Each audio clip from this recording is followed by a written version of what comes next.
there's a silent change happening inside your arteries right now that most doctors won't mention until it becomes a serious problem. You might feel it as a persistent chill in your hands and feet, even when the room is warm. Maybe it's that heavy, sluggish feeling in your legs after a short walk, or those moments of brain fog where you walk into a room and completely forget why you're there. We often dismiss these as just getting older. But science tells us there is a deeper physical reason. It's called hypercoagulability, or as I like to call it, sticky blood. It's the hidden precursor to clots, strokes, and heart attacks. But what if I told you that the solution to getting your energy and circulation back wasn't just in a pharmacy aisle, but right in your kitchen? There are 5 specific, powerful foods that act as nature's blood thinners, and one of them is so potent it has been used for centuries to dissolve clots naturally, yet most people in the West have never even heard of it. Hello and welcome. I'm Dr. Emily Hart, and I'm here to help you navigate the beautiful, complex journey of aging with strength and vitality. I am so glad you have decided to prioritize your health today. Before we dive into these life-changing foods, I want to feel the pulse of our amazing community. Tell me in the comments, where are you watching from today? I absolutely love seeing where our community of strong, health-conscious women comes together from all corners of the globe.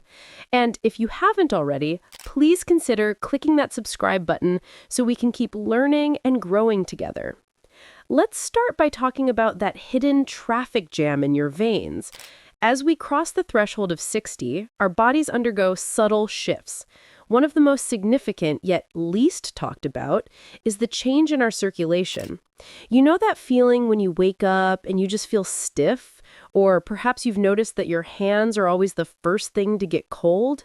That isn't just about the weather. It is a signal from your vascular system. When we are young, our blood vessels are elastic and our blood flows freely, carrying oxygen to every fingertip and brain cell.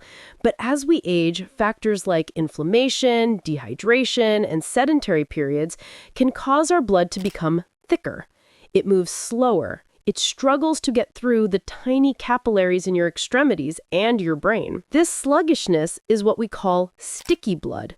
It's not necessarily a disease on its own, but it is the environment in which disease thrives. It's why you might feel that fatigue that sleep doesn't fix. Your heart has to work harder to pump this thicker fluid, and your cells aren't getting the fresh oxygen delivery they crave. It validates exactly what you have been feeling. You aren't imagining it, and you aren't just getting old. Your body is simply dealing with a viscosity change. But knowing the problem is only half the battle. To fix it, we need to understand exactly what is happening on a microscopic level. And the best way to understand it is with a simple kitchen analogy that explains why your blood might be behaving like a condiment instead of a river. Think of your cardiovascular system as a rushing river. When that river is healthy, the water is clear, fast, and fluid. It flows around rocks and bends with ease. This is what we want our blood to look like.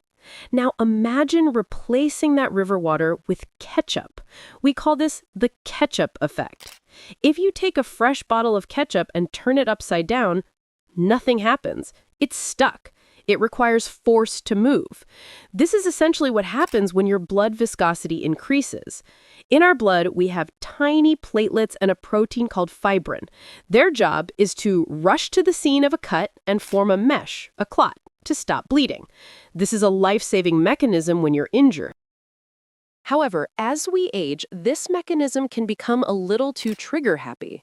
The fibrin mesh can start to form when we don't need it, catching platelets and red blood cells in a sticky web. When your blood's more like ketchup than water, these little clumps form much easier.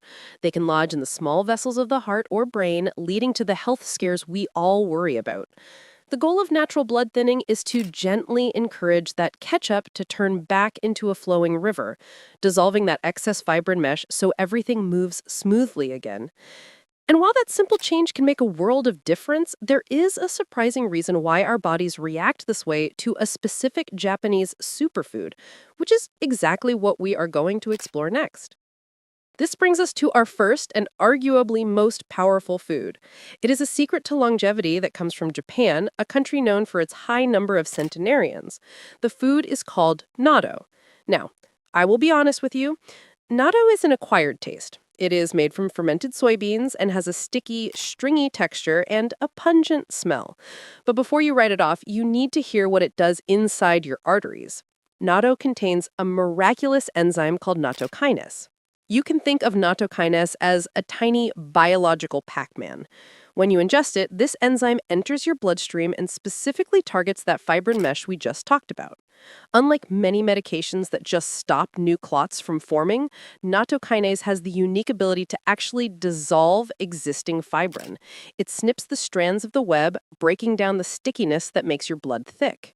It is essentially a natural solvent for that traffic jam in your veins. For women over 60, this is revolutionary because it directly addresses the mechanism of clotting without completely shutting down your body's ability to heal a cut. Now, I know what you might be thinking. Dr. Emily, I cannot stomach the idea of sticky, fermented beans for breakfast. And I hear you.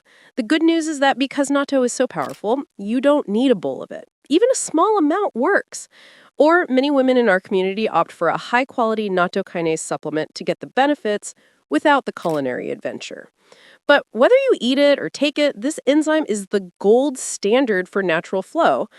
However, if natto feels a bit too exotic for your pantry, our next solution is likely sitting on your kitchen counter right now, but you are probably preparing it in a way that destroys its best properties. Let's talk about the kitchen guardians, garlic and onions.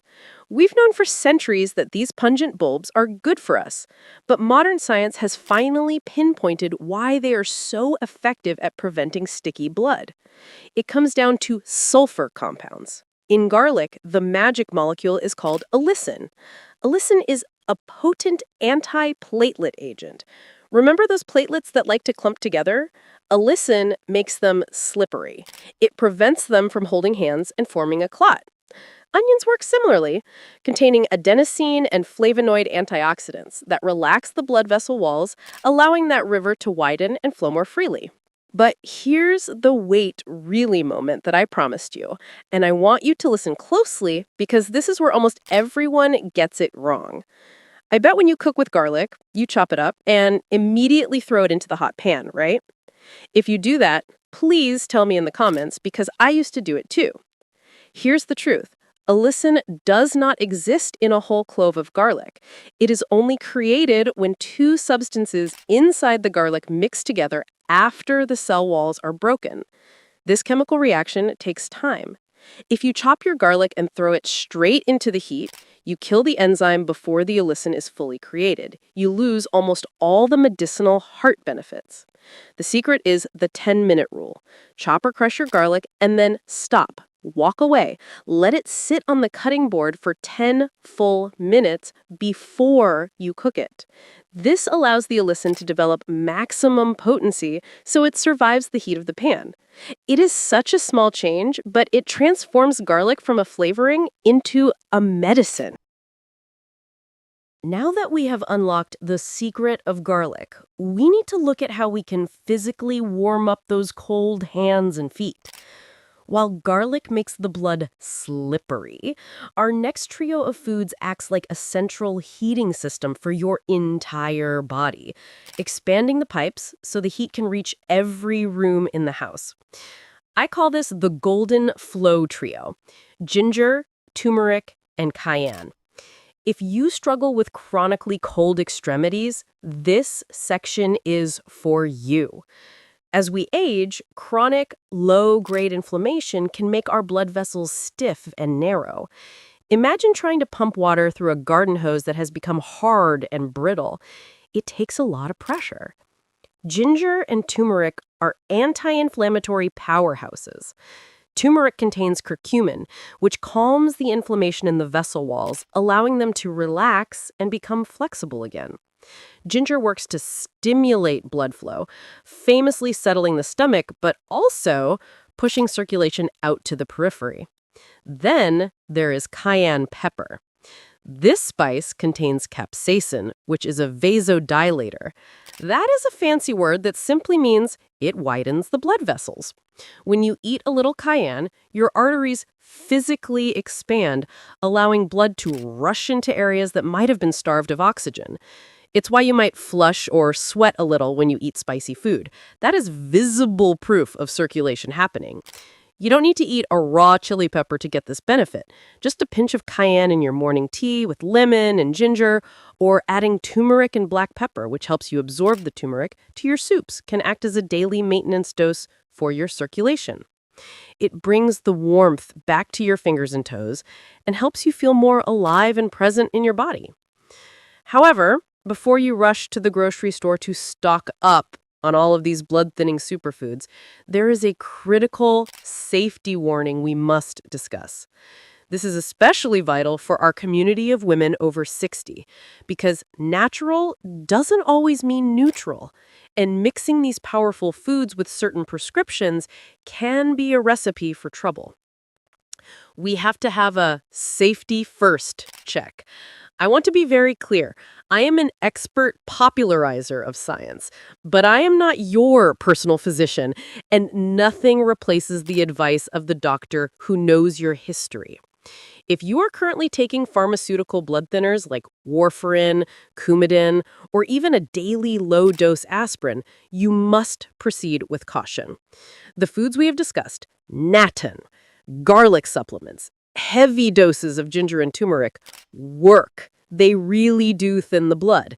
If you combine a high dose of these natural thinners with your prescription medication, you run the risk of double thinning. Double thinning can make your blood too thin, which increases the risk of internal bleeding or bruising. It's a case of too much of a good thing. For example, the nattokinase in natto is so effective that doctors often advise patients on blood thinners to avoid it or monitor their levels closely. This doesn't mean you can't eat garlic in your pasta or enjoy a ginger tea. Culinary amounts are usually safe, but if you're planning to make these foods a major part of your daily therapeutic routine, or if you're considering supplements, you need to have a conversation with your doctor. Tell them, I want to support my circulation naturally with these foods. How can we balance this with my current medication? It is about partnership, not choosing one over the other. Your safety is the most important thing to me. So, how do we put this all together? We've learned about the sticky blood problem, the ketchup analogy, the power of natto, the garlic secret, and the warming spices. Now let's create a simple daily flow routine that you can actually stick to. It's about small, manageable steps that add up to a massive shift in your vitality. Imagine starting your day with a warm cup of lemon water infused with a few slices of fresh ginger and a pinch of cayenne. It wakes up your digestion and immediately signals your blood vessels to open up. For breakfast or lunch, perhaps you try incorporating a small amount of natto. Or, if that's not for you, you simply ensure you're taking your doctor-approved supplements. For dinner, you are going to make a delicious stir-fry or soup. But remember, the golden rule: crush that garlic and let it rest for 10 minutes while you chop your onions and turmeric. By the time you start cooking, you have created a potent heart health elixir. This isn't just about avoiding clots. It's about reclaiming your energy. It's about having the stamina to play in the garden, to chase your grandchildren, or simply to walk through your day without that heavy, sluggish feeling dragging you down. You are taking control of your vascular age. You are telling your body that you are still vibrant, still flowing, and still full of life. I want you to try just one of these changes this week. Maybe it's the garlic trick, or maybe it's the morning ginger tea. Pick one and see how you feel. And please, I want to hear from you. Which of these 5 foods surprised you the most? Are you brave enough to try natto? Or are you sticking with the safety-first garlic method? let me know in the comments below.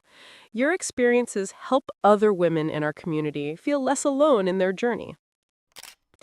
Thank you so much for spending this time with me. It is an honor to be a part of your day. Remember to like this video if you found it helpful and share it with a friend who might need a little boost in their step. Subscribe so you don't miss our next conversation. Until then, stay warm, stay flowing, and take good care of your beautiful self. Goodbye for now.